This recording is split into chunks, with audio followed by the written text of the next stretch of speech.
Alright, we got a 2013 Dodge with the 3.6 VVT in there. Came up for the 100,000 mile service. Had a little bit of hesitation, no check engine light.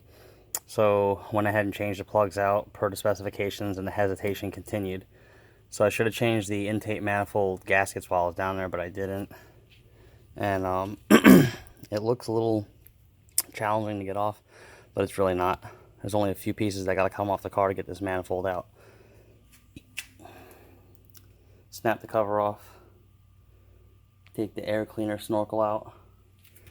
You need a flat tip screwdriver. It's a flat tip and a star tip there. A 10mm and an 8mm. That's it. So 10mm, you're going to remove these two front screws. Pop those off. Back here you got two more 10mm with this bracket here. There'll be a 13mm bolt holding this heater hose on. Just bend the tab out of the way. Take the nut off, then take the stud out that's holding the bracket on. Disconnect all of your vacuum hose fittings. They all sit right here off to the side. Disconnect all your electrical and everything. There's 2, 4, 6, 7 bolts on the intake manifold. Loosen all those up and it should come out, and we'll be back. Alright, with the manifold off, there's the 8 bolts I was talking about. This is the underside. 1, 2, 3, 4, 5, 6, 7. I'm sorry, 7 bolts. You can see oil seepage on all those. So I believe it was a vacuum leak. And then this is the other part that connects over here. It's just a baffle, sits like that. There's the upper plenum gaskets. Yeah, you can see they were probably leaking a little bit. So you have to remove these bolts here all along the lower. Probably take out the upper fuel rail to get the plenum off.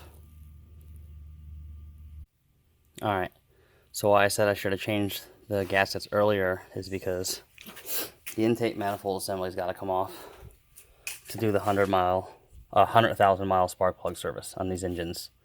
So they take iridium or platinum, whatever plugs. They're good for 100K.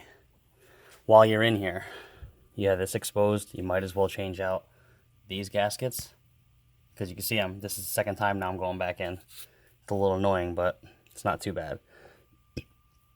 Then you want to disconnect all of your injector harnesses. Use a little clip, pull them, and then go ahead and pop all of them off. Fold them back over on top, all the way across back here too. When you disconnect this fuel line, be careful. All you gotta do is squeeze the tabs, pull it. It's gonna spray fuel everywhere. Just have a rag handy. Pop out this tab right here that's in that hole. Loosen up all these 8mm bolts here, and this thing should lift right out. It's hard to do one hand. Let's see. Try and set this up for y'all.